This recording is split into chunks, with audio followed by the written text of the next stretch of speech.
أعوذ بالله من الشيطان الرجيم. بسم الله الرحمن الرحيم. يا أيها الناس اتقوا ربكم الذي خلقكم من نفس واحدة وخلق منها زوجها وبث منهما رجالا كثيرا ونساء واتقوا الله الذي تساءلون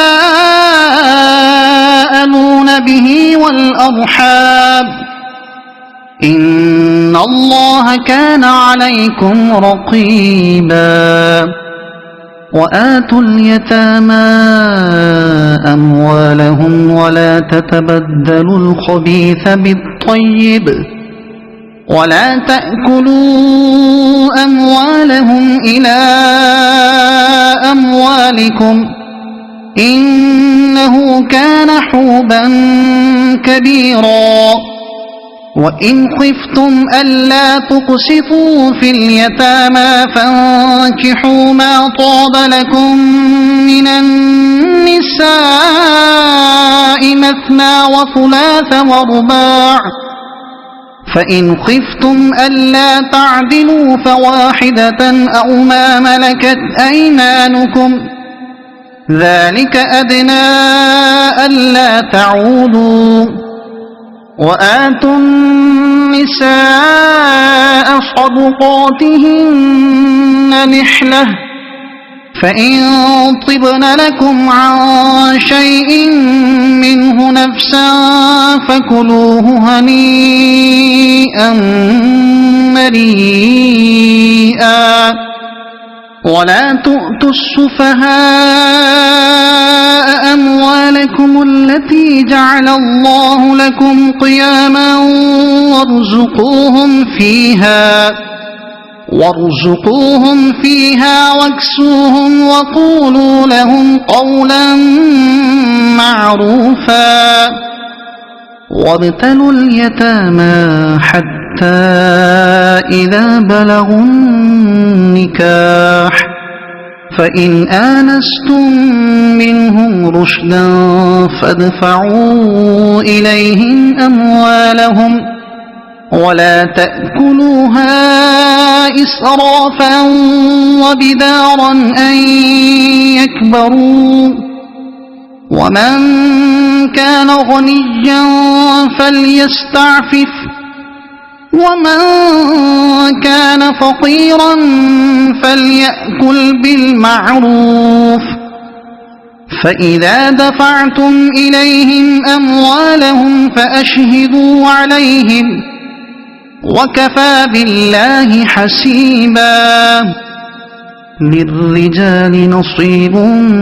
مما ترك الوالدان والأقربون وللنساء نصيب مما ترك الوالدان والأقربون مما قل منه أو كثر نصيبا مفروضا. وإذا حضر القسمة أولو القربى واليتامى والمساكين فارزقوهم منه وقولوا لهم قولا معروفا.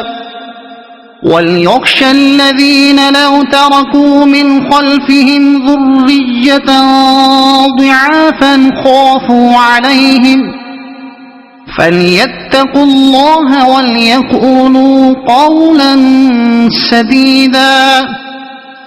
إن الذين يأكلون أموال اليتامى ظلما إنما يأكلون في بطونهم نارا وسيصلون سعيرا. يوصيكم الله في أولادكم للذكر مثل حظ الأنثيين فإن كن نساء فوق 2 فلهن ثلثا ما ترك، وإن كانت واحدة فلها النصف، ولأبويه لكل واحد منهما السدس مما ترك إن كان له ولد، فإن لم يكن له ولد وورثه أبواه فلأمه الثلث، فإن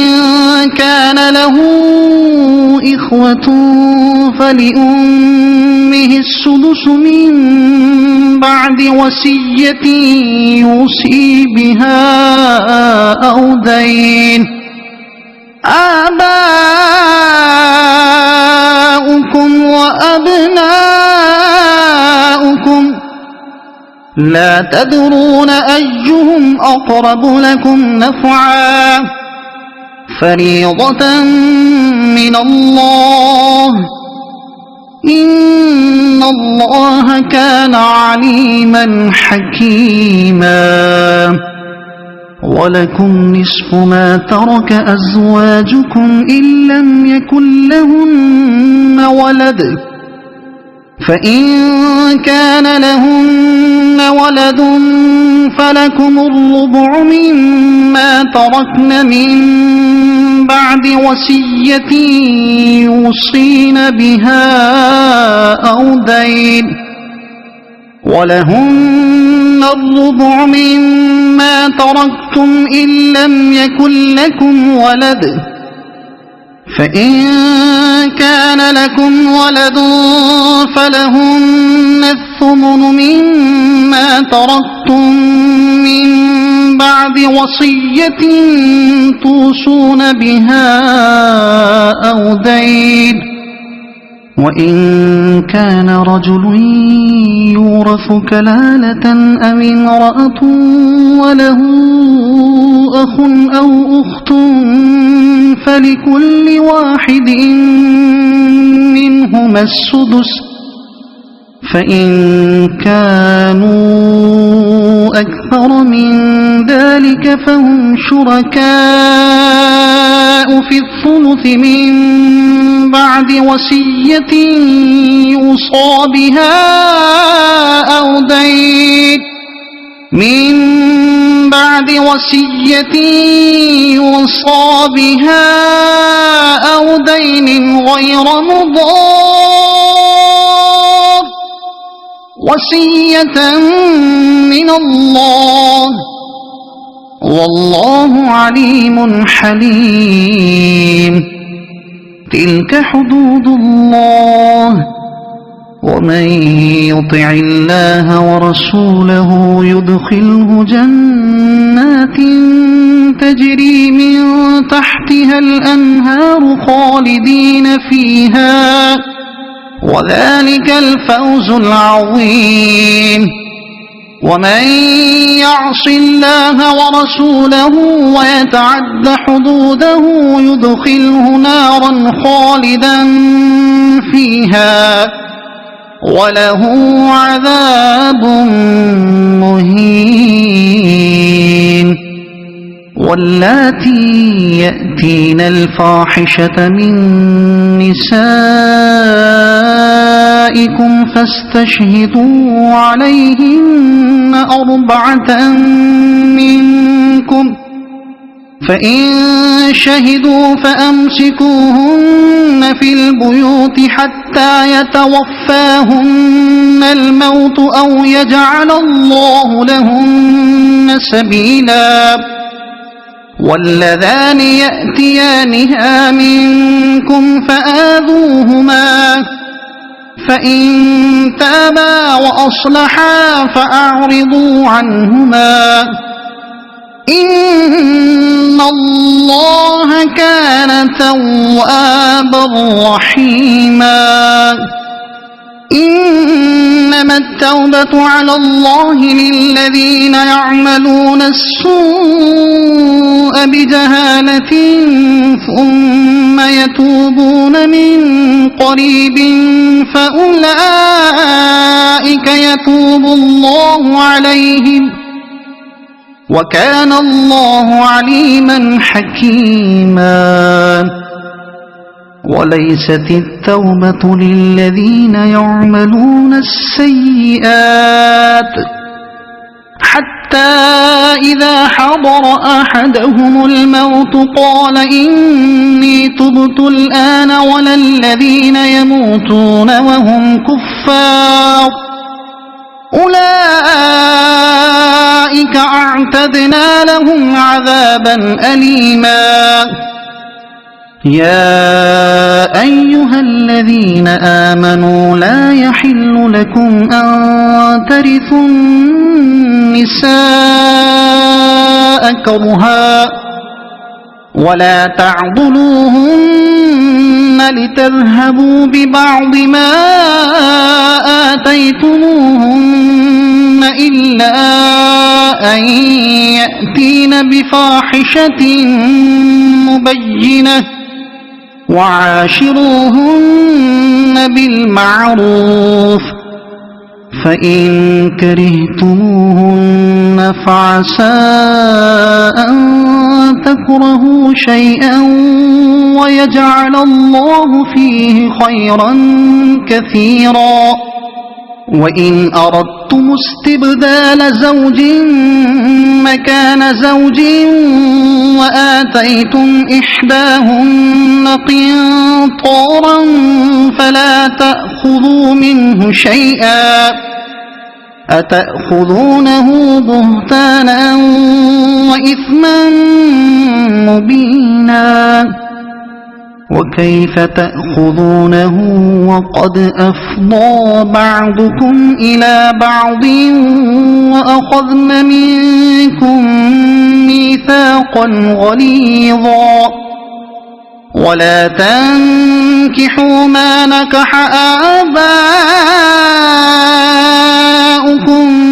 من النساء إلا ما قد سلف إنه كان فاحشة ومقتا وساء سبيلا حرمت عليكم أمهاتكم وبناتكم وأخواتكم وعماتكم وخالاتكم وبنات الأخ وبنات الأخت وأمهاتكم اللاتي أرضعنكم وأخواتكم من الرضاعة وأمهات نسائكم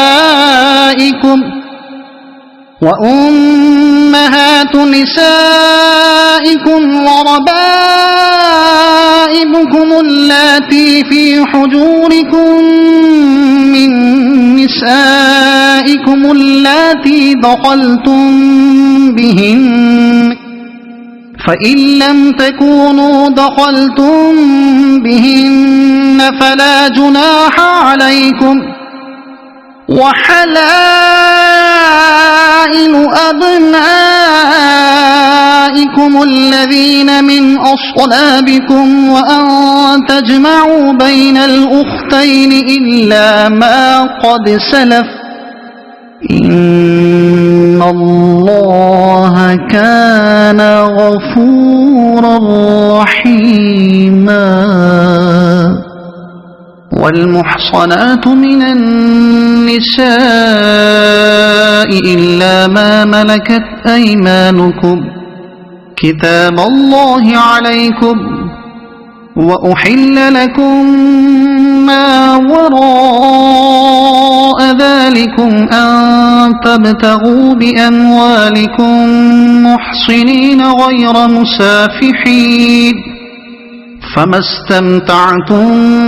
به منهن فآتوهن أجورهن فريضة ولا جناح عليكم فيما تراضيتم به من بعد الفريضة إن الله كان عليما حكيما ومن لم يستطع منكم طولا أن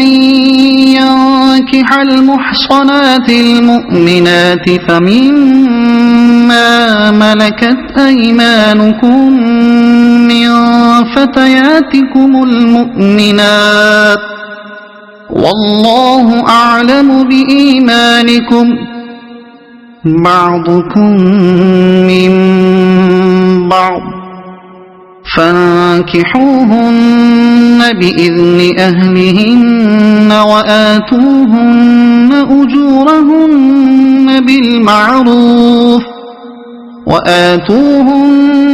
أجورهن بالمعروف محصنات غير مسافحات ولا متخذات أخدان فإذا أحصن فإن أتين بفاحشة فعليهن نصف ما على المحصنات من العذاب ذلك لمن خشي العنة منكم وأن تصبروا خير لكم والله غفور رحيم يريد الله ليبين لكم ويهديكم سنن الذين من قبلكم ويتوب عليكم والله عليم حكيم والله يريد أن يتوب عليكم ويريد الذين يتبعون الشهوات أن تميلوا ميلا عظيما يريد الله أن يخفف عنكم وخلق الإنسان ضعيفا يا أيها الذين آمنوا لا تأكلوا أموالكم بينكم بالباطل إلا أن تكون تجارة عن تراض منكم ولا تقتلوا أنفسكم إن الله كان بكم رحيما ومن يفعل ذلك عدوانا وظلما فسوف نصليه نارا وكان ذلك على الله يسيرا إن تجتنبوا كبائر ما تنهون عنه نكفر عنكم سيئاتكم وندخلكم مدخلا كريما ولا تتمنوا ما فضل الله به بعضكم على بعض للرجال نصيب مما اكتسبوا وللنساء نصيب مما اكتسبن واسألوا الله من فضله إن الله كان بكل شيء عليما ولكل جعلنا موالي مما ترك الوالدان والأقربون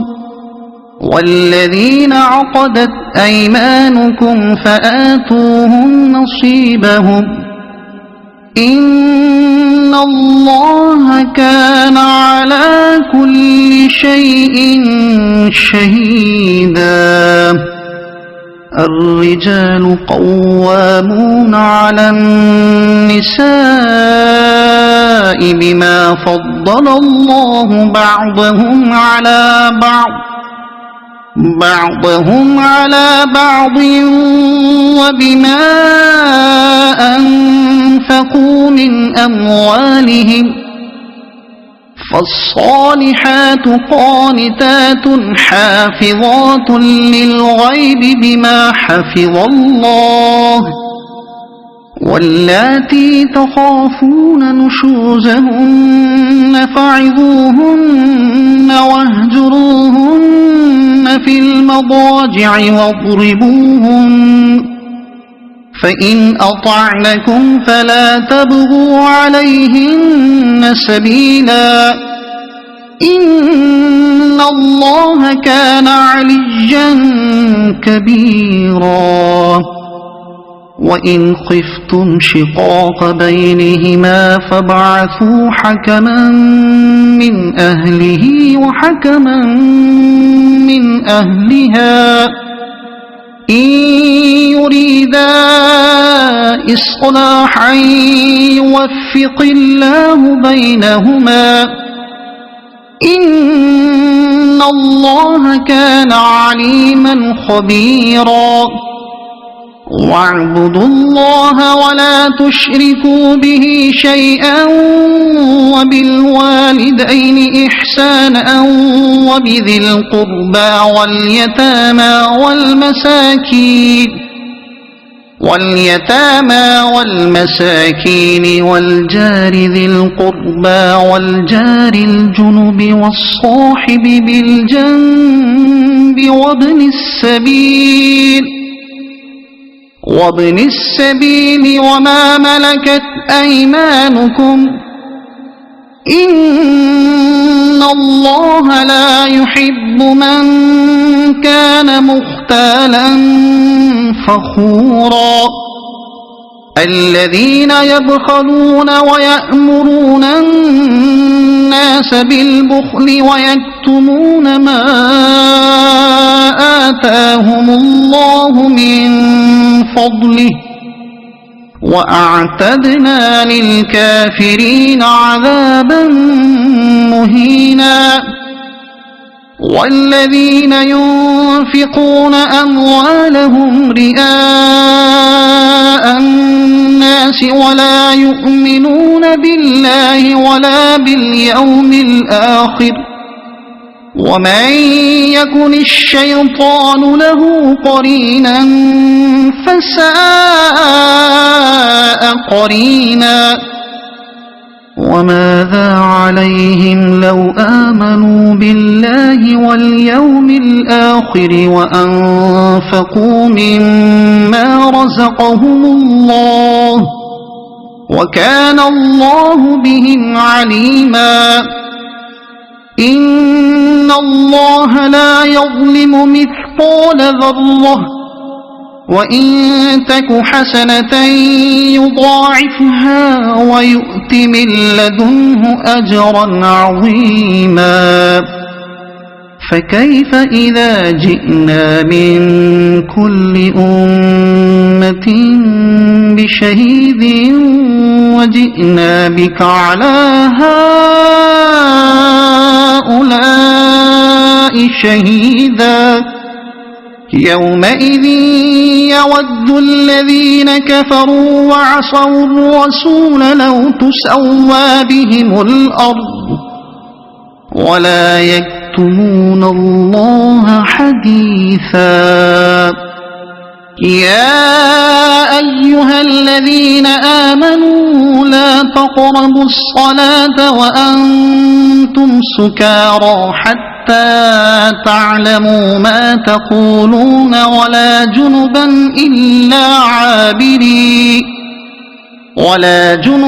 إلا عابري سبيل حتى تغتسلوا وإن كنتم مرضى أو على سفر أو جاء أحد منكم من الغائط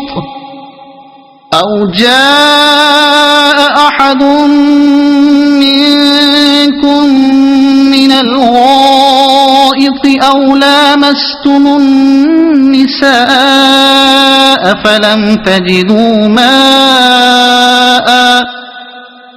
فلم تجدوا ماء فتيمموا صعيدا طيبا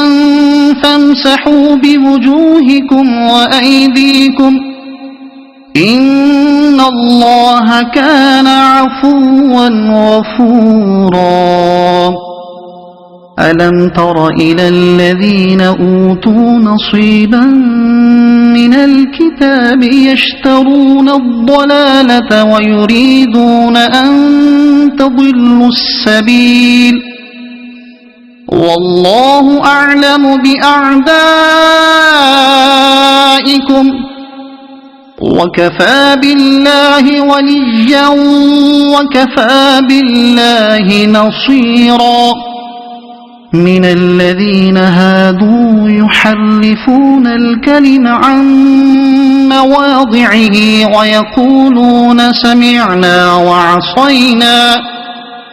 ويقولون سمعنا وعصينا واسمع غير مسمع وراعنا ليا بألسنتهم وطعنا في الدين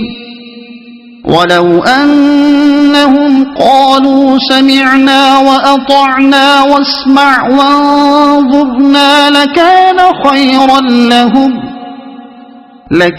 خيرا لهم وأقوم ولكن لعنهم الله بكفرهم فلا يؤمنون إلا قليلا يا أيها الذين أوتوا الكتاب آمنوا بما نزلنا مصدقا لما معكم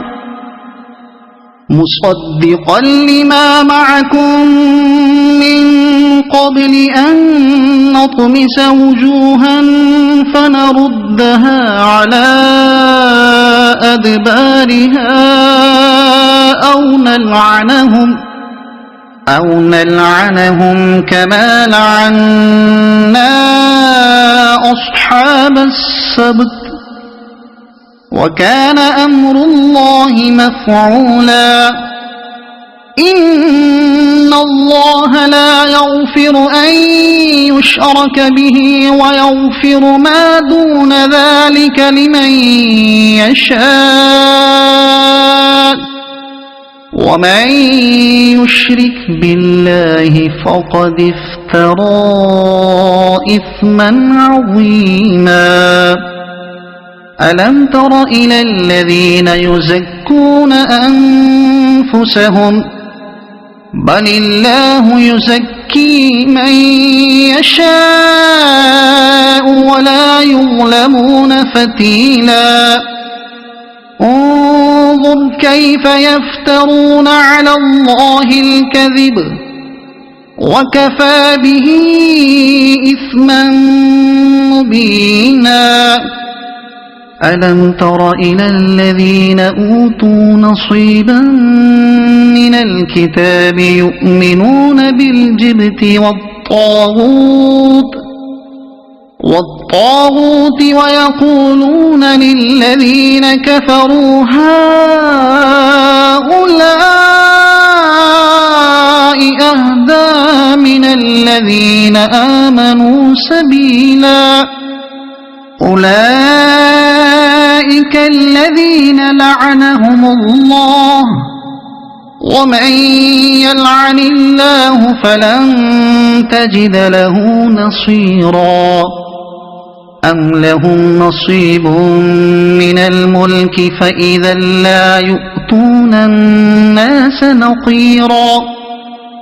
أم يحسدون الناس على ما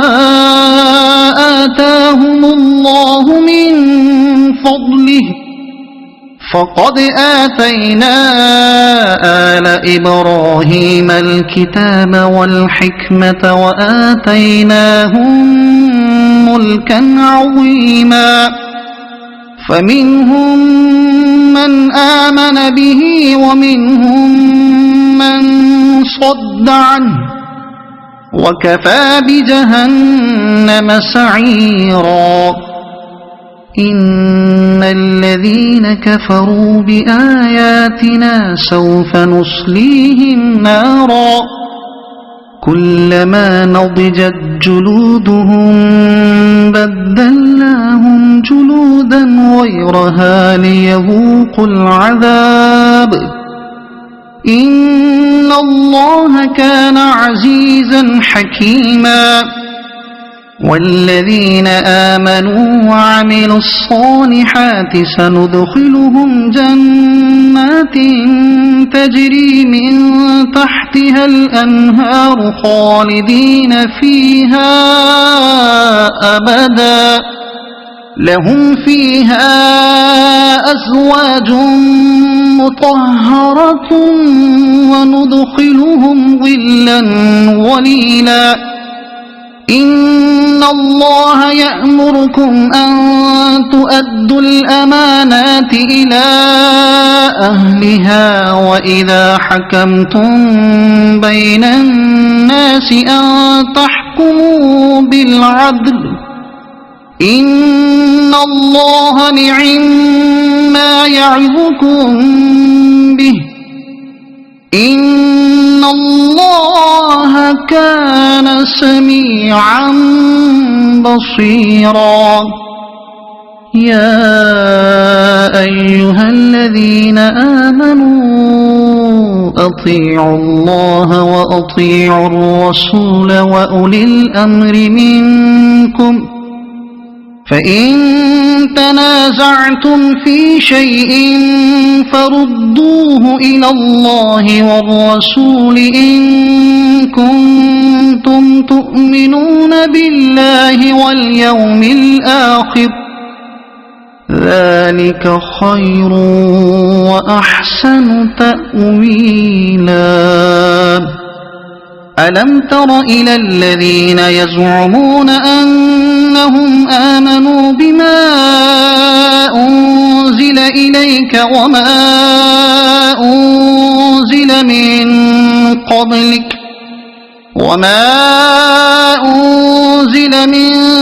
قبلك يريدون أن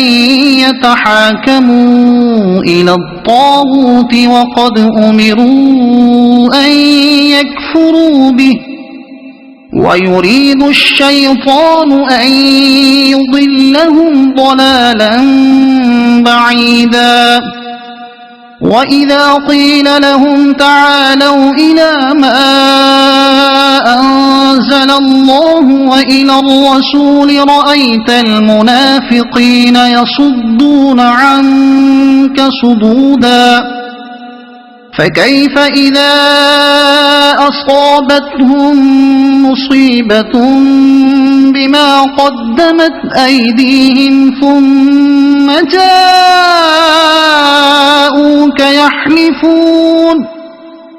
ثم جاءوك يحلفون بالله إن أردنا إلا إحسانا وتوفيقا أولئك الذين يعلم الله ما في قلوبهم فأعرض عنهم وعظهم وقل لهم في أنفسهم قولا بليغا وما أرسلنا من رسول إلا ليطاع بإذن الله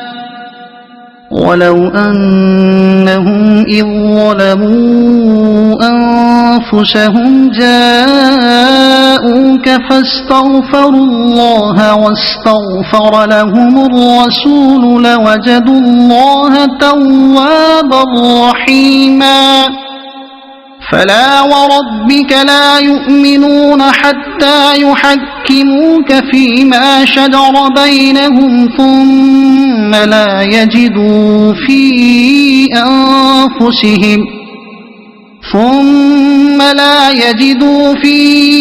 أنفسهم حرجا مما قضيت ويسلموا تسليما ولو أنا كتبنا عليهم أن اقتلوا أنفسكم أو اخرجوا من دياركم ما فعلوه إلا قليل منهم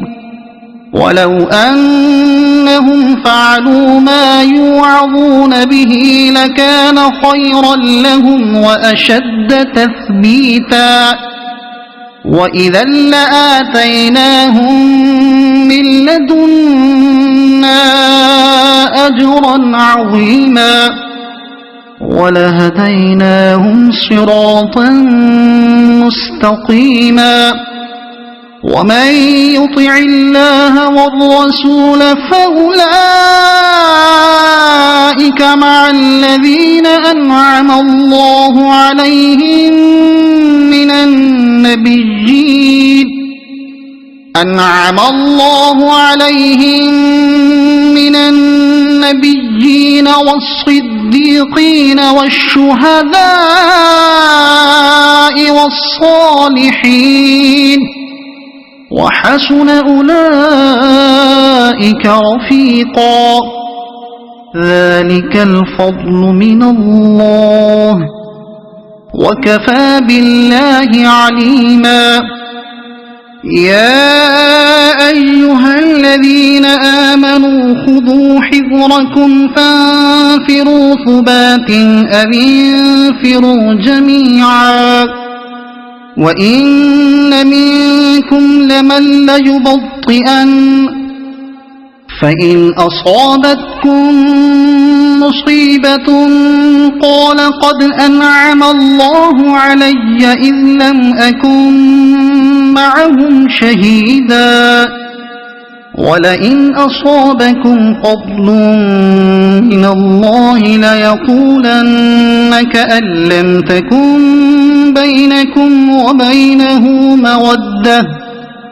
كأن لم تكن بينكم وبينه مودة يا ليتني كنت معهم فأفوز فوزا عظيما فليقاتل في سبيل الله الذين يشرون الحياة الدنيا بالآخرة ومن يقاتل في سبيل الله فيقتل أو يغلب فسوف نؤتيه أجرا عظيما وما لكم لا تقاتلون في سبيل الله والمستضعفين من الرجال والنساء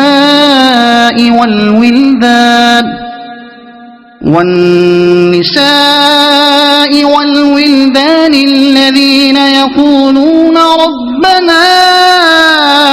أخرجنا من هذه القرية الظالم أهلها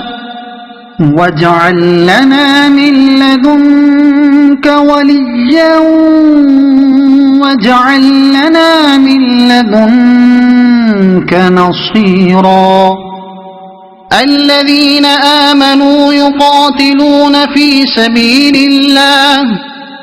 والذين كفروا يقاتلون في سبيل الطاغوت فقاتلوا أولياء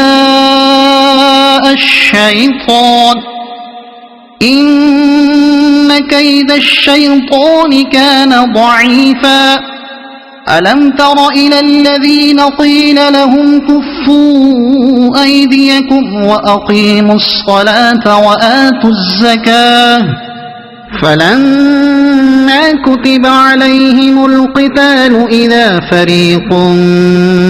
منهم يخشون الناس كخشية الله أو أشد خشية وقالوا ربنا لم كتبت علينا القتال لولا أخرتنا إلى أجل قريب قل متاع الدنيا قليل والآخرة خير لمن اتقى ولا تظلمون فتيلا أينما تكونوا يدرككم الموت ولو كنتم في بروج مشيدة وإن تصبهم حسنة يقولوا هذه من عند الله وإن تصبهم سيئة يقولوا هذه من عندك قل كل من عند الله فما لهؤلاء القوم لا يكادون يفقهون حديثا ما أصابك من حسنة فمن الله وما أصابك من سيئة فمن نفسك وأرسلناك للناس رسولا وكفى بالله شهيدا من يطع الرسول فقد أطاع الله ومن تولى فما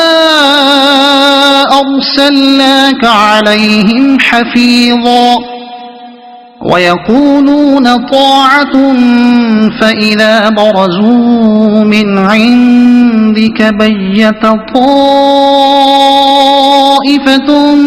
منهم غير الذي تقول والله يكتب ما يبيتون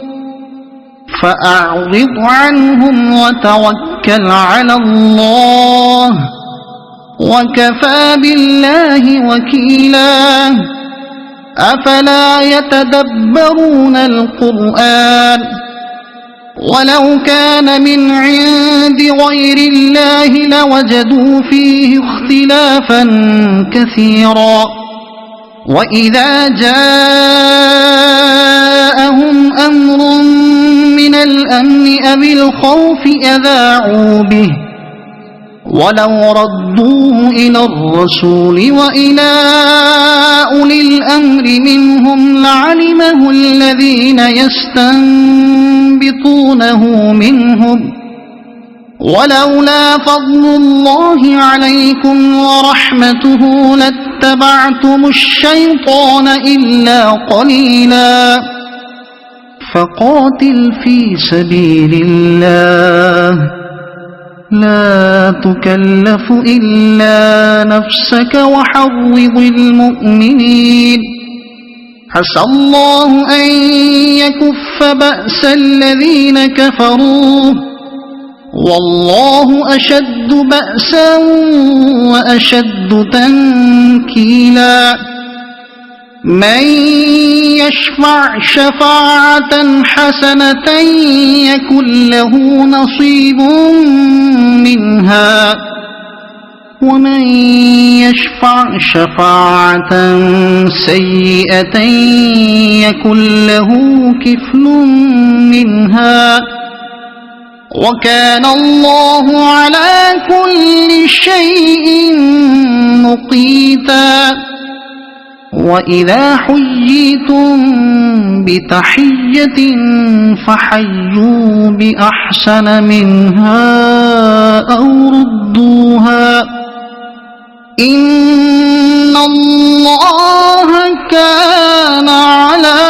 كل شيء حسيبا الله لا إله إلا هو ليجمعنكم إلى يوم القيامة لا ريب فيه ومن أصدق من الله حديثا فما لكم في المنافقين فئتين والله أركسهم بما كسبوا أتريدون أن تهدوا من أضل الله ومن يضلل الله فلن تجد له سبيلا ودوا لو تكفرون كما كفروا فتكونون سواء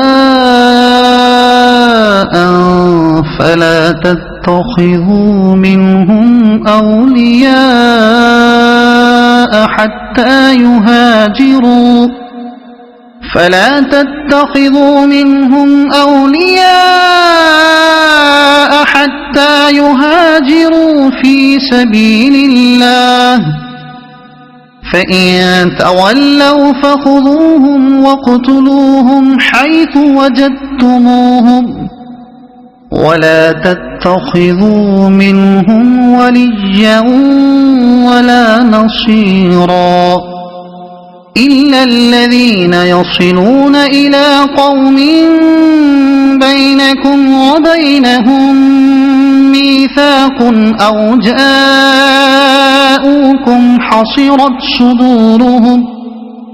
أو جاءوكم حصرت صدورهم أن يقاتلوكم أو يقاتلوا قومهم ولو شاء الله لسلطهم عليكم فلقاتلوكم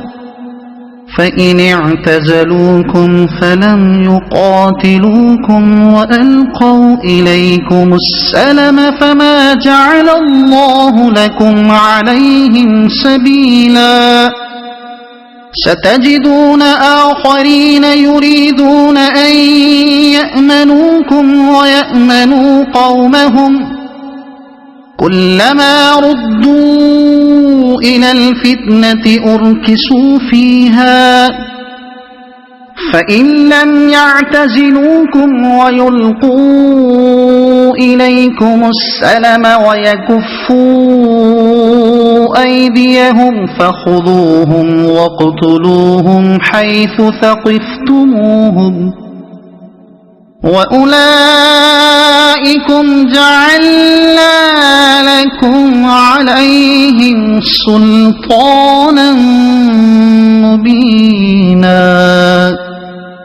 وما كان لمؤمن أن يقتل مؤمنا إلا خطأ ومن قتل مؤمنا خطأ فتحرير رقبة مؤمنة ودية مسلمة إلى أهله إلا أن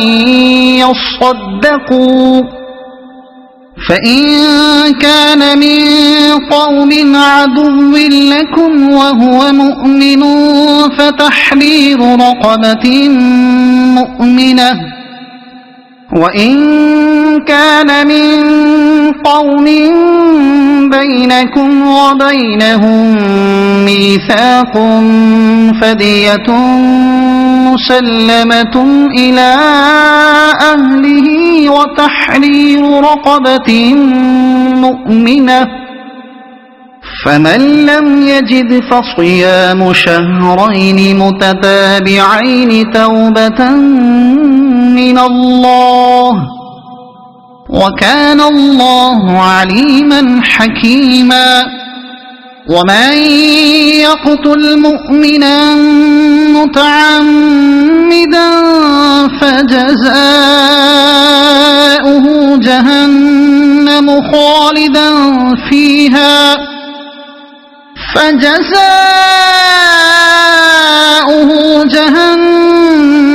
خالدا فيها وغضب الله عليه ولعنه وأعد له عذابا عظيما يا أيها الذين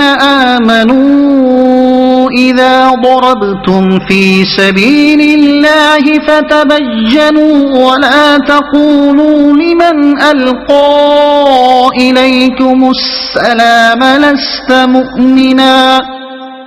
تبتغون عرض الحياة الدنيا فعند الله مغانم كثيرة كذلك كنتم من قبل فمن الله عليكم فتبينوا إن الله كان بما تعملون خبيرا لا يستوي القاعدون من المؤمنين غير أولي الضرر والمجاهدون في سبيل الله بأموالهم وأنفسهم فضل الله المجاهدين بأموالهم وأنفسهم على القاعدين درجة وكلا وعد الله الحسنى وفضل الله المجاهدين على القاعدين أجرا عظيما درجات منه ومغفرة ورحمة وكان الله غفورا رحيما إن الذين توفاهم الملائكة ظالمي أنفسهم قالوا فيم كنتم قالوا كنا مستضعفين في الأرض قالوا ألم تكن أرض الله واسعة فتهاجروا فيها فأولئك مأواهم جهنم وساءت مصيرا إلا المستضعفين من الرجال والنساء والولدان لا يستطيعون حيلة ولا يهتدون سبيلا فأولئك عسى الله أن يعفو عنهم وكان الله عفوا غفورا ومن يهاجر في سبيل الله يجد في الأرض مراغما كثيرا وسعة ومن يخرج من بيته مهاجرا إلى الله ورسوله ثم يدركه الموت فقد وقع أجره على الله وكان الله غفورا رحيما وإذا ضربتم في الأرض فليس عليكم جناح أن تقصروا من الصلاة إن خفتم أن يفتنكم الذين كفروا إن الكافرين كانوا لكم عدوا مبينا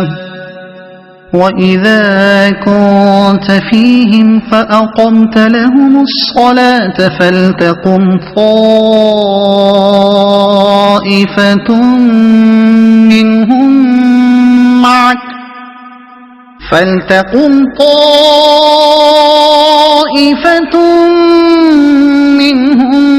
معك وليأخذوا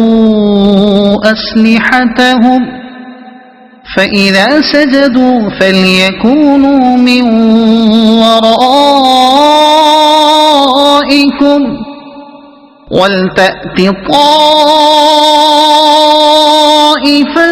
أخرى لم يصلوا فليصلوا معك وليأخذوا حذرهم وأسلحتهم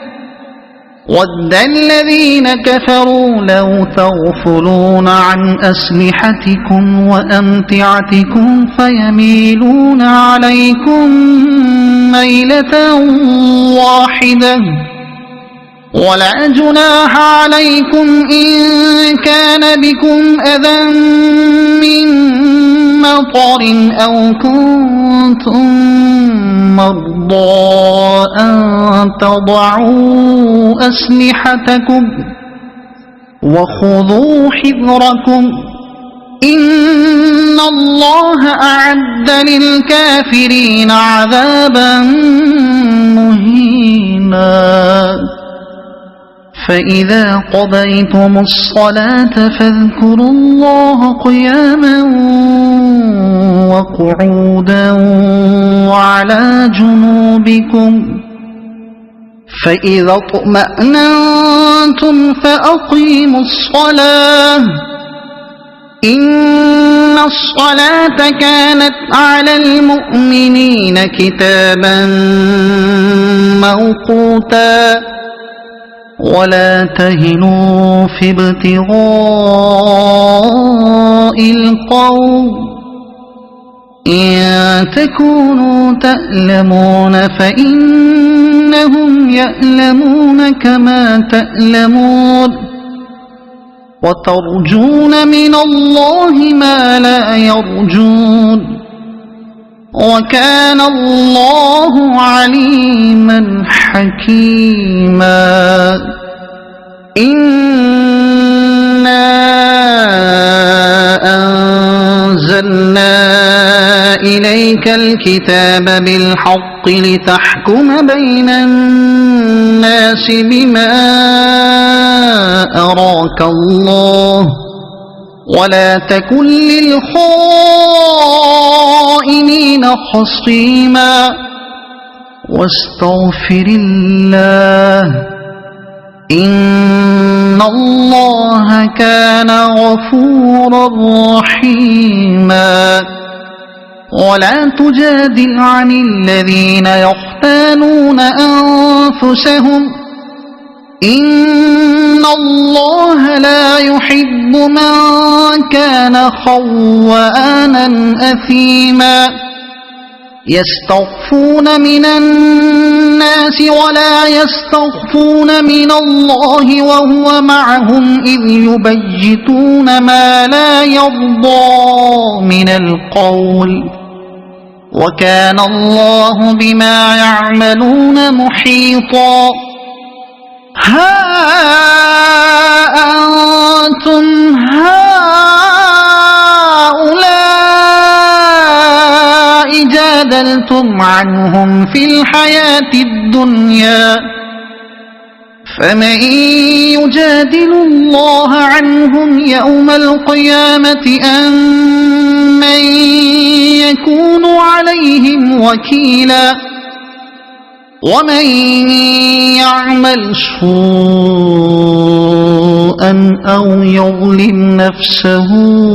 ثم يستغفر الله يجد الله غفورا رحيما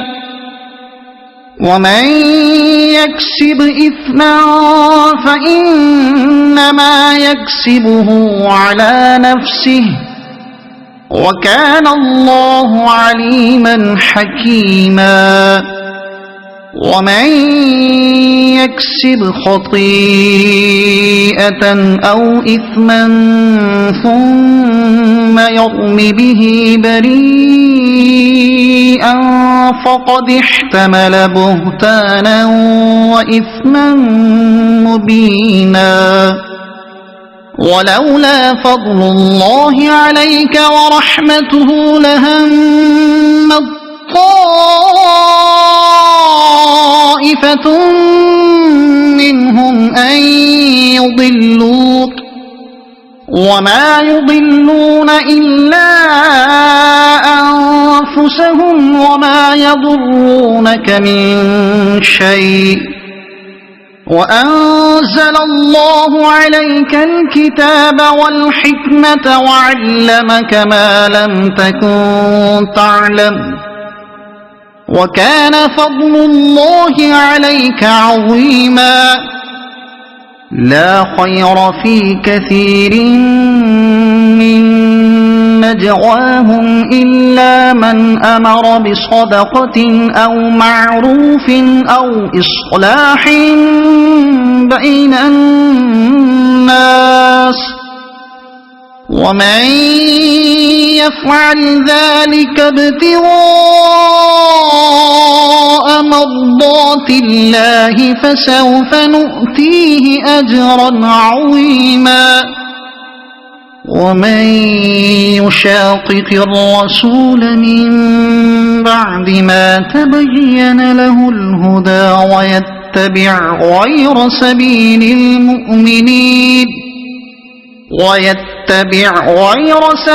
المؤمنين نوله ما تولى ونصله جهنم وساءت مصيرا إن الله لا يغفر أن يشرك به ويغفر ما دون ذلك لمن يشاء ومن يشرك بالله فقد ضل ضلالا بعيدا إن يدعون من دونه إلا إناثا وإن يدعون إلا شيطانا مريدا لعنه الله وقال لأتخذن من عبادك نصيبا مفروضا ولأضلنهم ولأمنينهم ولآمرنهم فليبتكن آذان الأنعام ولآمرنهم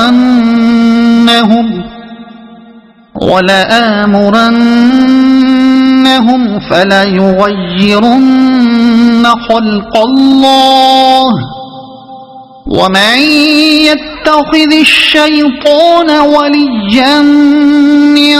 دون الله فقد خسر خسرانا مبينا يعدهم ويمنيهم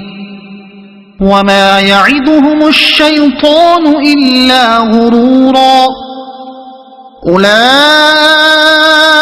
مأواهم جهنم ولا يجدون عنها محيصا والذين آمنوا وعملوا الصالحات سندخلهم جنات تجري من تحتها الأنهار خالدين فيها أبدا وعد الله حقا ومن أصدق من الله قيلا ليس بأمانيكم ولا أماني أهل الكتاب من يعمل سوءا يجز به ولا يجد له من دون الله وليا ولا نصيرا ومن يعمل من الصالحات من ذكر أو أنثى وهو مؤمن فأولئك يدخلون الجنة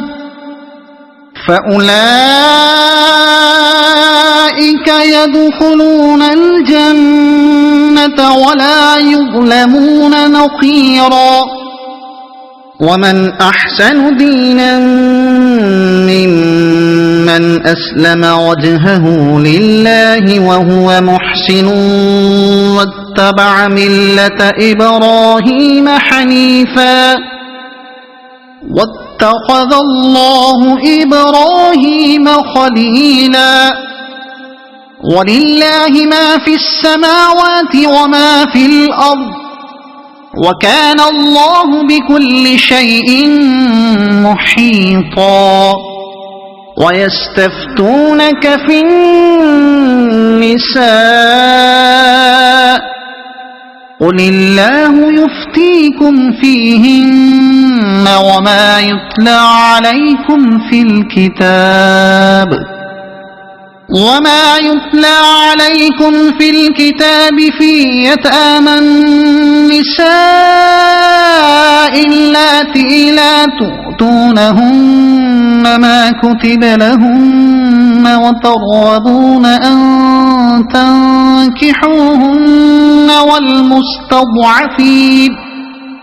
والمستضعفين من الولدان وأن تقوموا لليتامى بالقسط وما تفعلوا من خير فإن الله كان به عليما وإن امرأة خافت من بعلها نشوزا أو إعراضا فلا جناح عليهما أن يصلحا بينهما صلحا والصلح خير وأحضرت الأنفس الشح وإن تحسنوا وتتقوا فإن الله كان بما تعملون خبيرا ولن تستطيعوا أن تعدلوا بين النساء ولو حرصتم فلا تميلوا كل الميل فتذروها كالمعلقة وإن تصلحوا وتتقوا فإن الله كان غفورا رحيما وإن يتفرقا يغن الله كلا من سعته وكان الله واسعا حكيما ولله ما في السماوات وما في الأرض ولقد وصينا الذين أوتوا الكتاب من قبلكم وإياكم أن اتقوا الله وإن تكفروا فإن لله ما في السماوات وما في الأرض وكان الله غنيا حميدا ولله ما في السماوات وما في الأرض وكفى بالله وكيلا إن يشأ يذهبكم أيها الناس ويأت بآخرين وكان الله على ذلك قديرا من كان يريد ثواب الدنيا فعند الله ثواب الدنيا والآخرة وكان الله سميعا بصيرا يا أيها الذين آمنوا كونوا قوامين بالقسط شهداء لله ولو على أنفسكم أو الوالدين والأقربين إن يكن غنيا أو فقيرا فالله أولى بهما فلا تتبعوا الهوى أن تعدلوا وإن تلووا أو تعرضوا فإن الله كان بما تعملون خبيرا يا أيها الذين آمنوا بالله ورسوله والكتاب الذي نزل على رسوله والكتاب الذي أنزل من قبل ومن يكفر بالله وملائكته وكتبه ورسله واليوم الآخر فقد ضل ضلالا بعيدا إن الذين آمنوا ثم كفروا ثم آمنوا ثم كفروا ثم ازدادوا كفرا لم يكن الله ليغفر لهم ولا ليهديهم سبيلا بشر المنافقين بأن لهم عذابا أليما الذين يتخذون الكافرين أولياء من دون المؤمنين أيبتغون عندهم العزة فإن العزة لله جميعا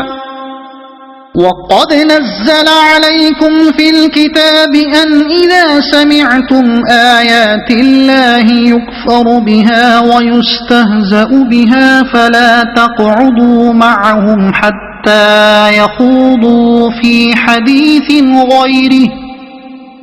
إنكم إذا مثلهم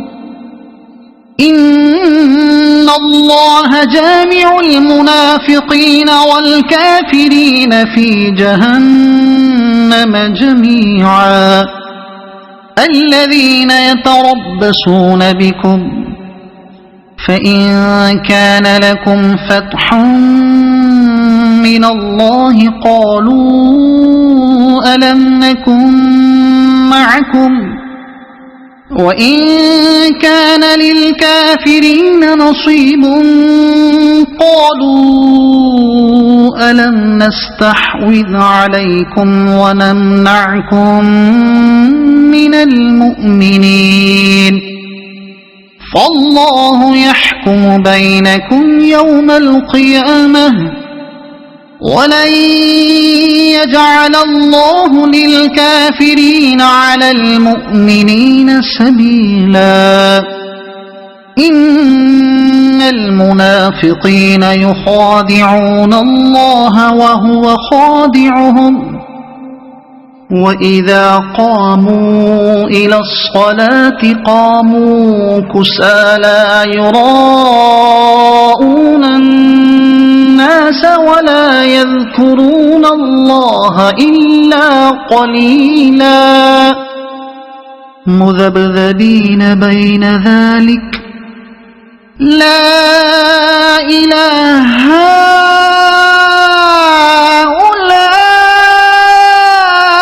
ولا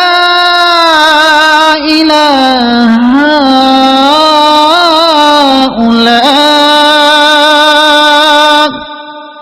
ومن يضلل الله فلن تجد له سبيلا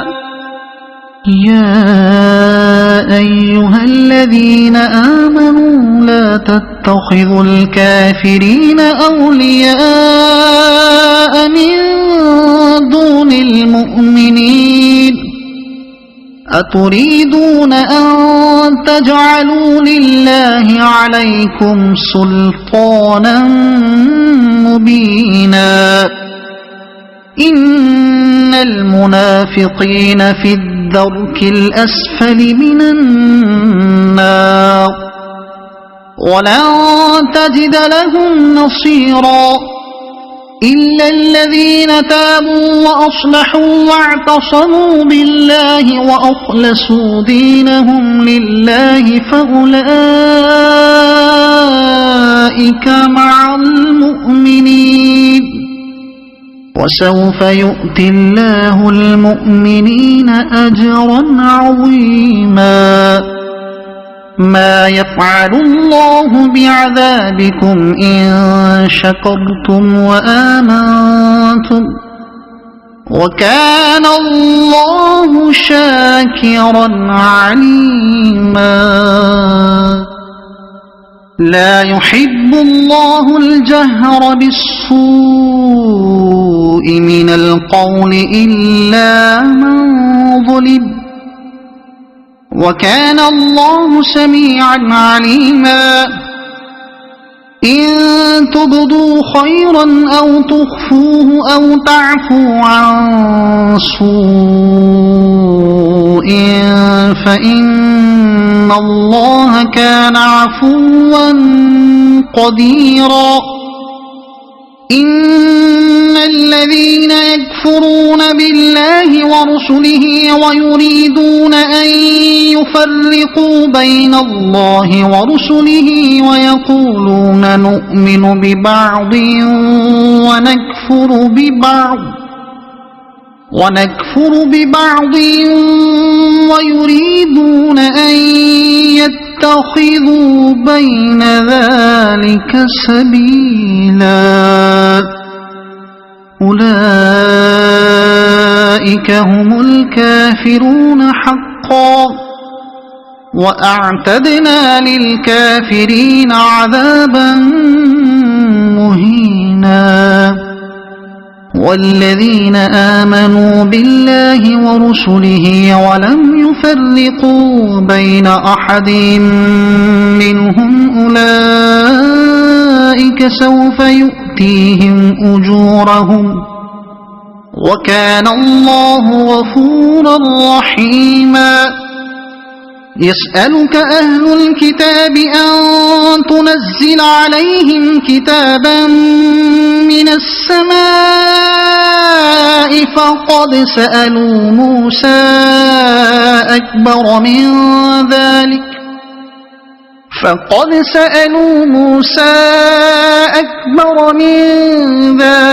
فقالوا أرنا الله جهرة فأخذتهم الصاعقة بظلمهم ثم اتخذوا العجل من بعد ما جاءتهم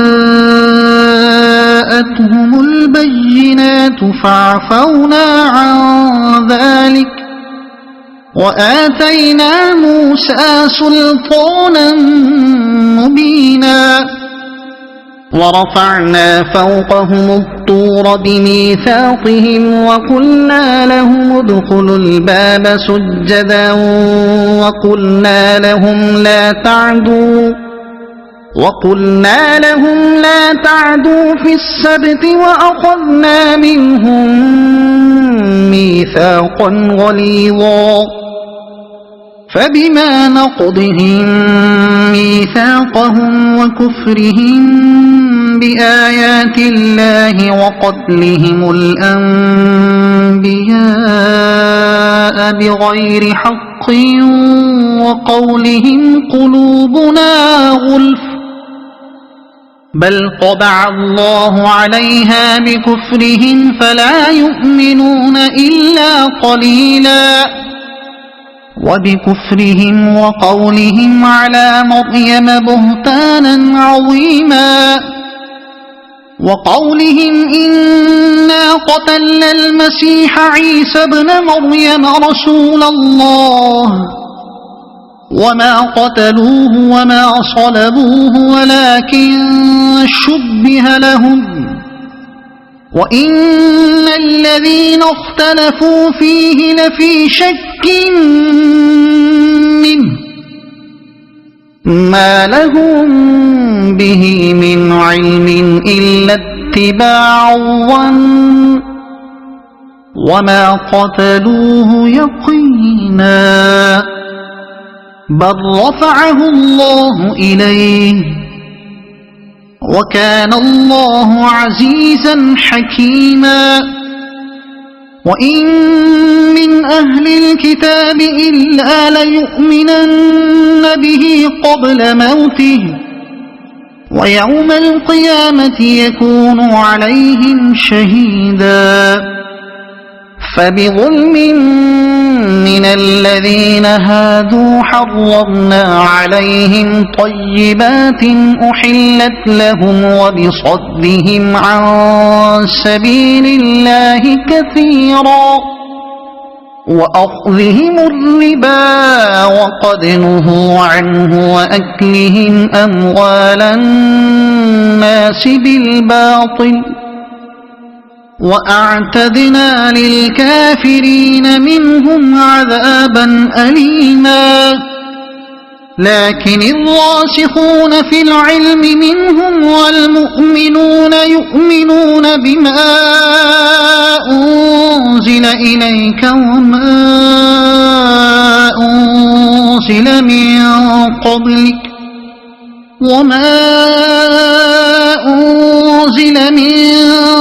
قبلك والمقيمين الصلاة والمؤتون الزكاة والمؤمنون بالله واليوم الآخر أولئك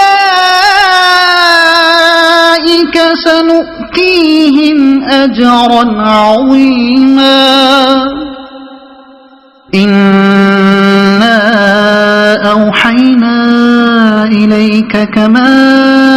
أوحينا إلى نوح والنبيين من بعده وأوحينا إلى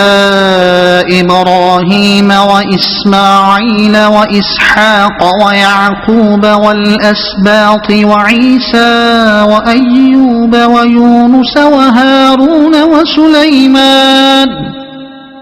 وآتينا داود زبورا ورسلا قد قصصناهم عليك من قبل ورسلا لم نقصصهم عليك وكلم الله موسى تكليما رسلا مبشرين ومنذرين لئلا يكون للناس على الله حجة بعد الرسل وكان الله عزيزا حكيما لكن الله يشهد بما أنزل إليك أنزله بعلمه والملائكة يشهدون وكفى بالله شهيدا إن الذين كفروا وصدوا عن سبيل الله قد ضلوا ضلالا بعيدا إن الذين كفروا وظلموا لم يكن الله ليغفر لهم ولا ليهديهم طريقا إلا طريق جهنم خالدين فيها أبدا وكان ذلك على الله يسيرا يا أيها الناس قد جاءكم الرسول بالحق من ربكم فآمنوا خيرا لكم وإن تكفروا فإن لله ما في السماوات والأرض وكان الله عليما حكيما يا أهل الكتاب لا تغلوا في دينكم ولا تقولوا على الله إلا الحق إنما المسيح عيسى ابن مريم رسول الله وكلمته ألقاها إلى مريم وروح منه فآمنوا بالله ورسله ولا تقولوا ثلاثة انتهوا خيرا لكم إنما الله إله واحد سبحانه أن يكون له ولد له ما في السماوات وما في الأرض وكفى بالله وكيلا لن يستنكف المسيح أن يكون عبدا لله ولا الملائكة والملائكة المقربون ومن يستنكف عن عبادته ويستكبر فسيحشرهم إليه جميعا فأما الذين آمنوا وعملوا الصالحات فيوفيهم أجورهم ويزيدهم من فضله وأما الذين استنكفوا واستكبروا فيعذبهم عذابا أليما ولا يجدون لهم من دون الله وليا ولا نصيرا يا أيها الناس قد جاءكم برهان من ربكم وأنزلنا إليكم نورا مبينا فأما الذين آمنوا بالله واعتصموا به فسيدخلهم في رحمة منه وفضل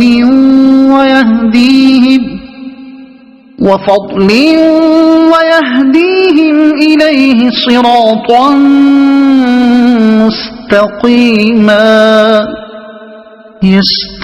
يستفتونك قل الله يفتيكم في الكلالة إن امرؤ هلك ليس له ولد وله أخت فلها نصف ما ترك وهو يرثها إن لم يكن لها ولد فإن كانت اثنتين فلهما الثلثان مما ترك وإن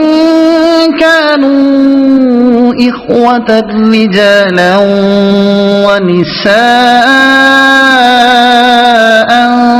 فللذكر مثل حظ الأنثيين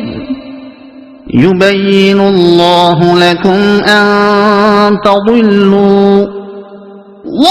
والله بكل شيء عليم صدق الله العظيم.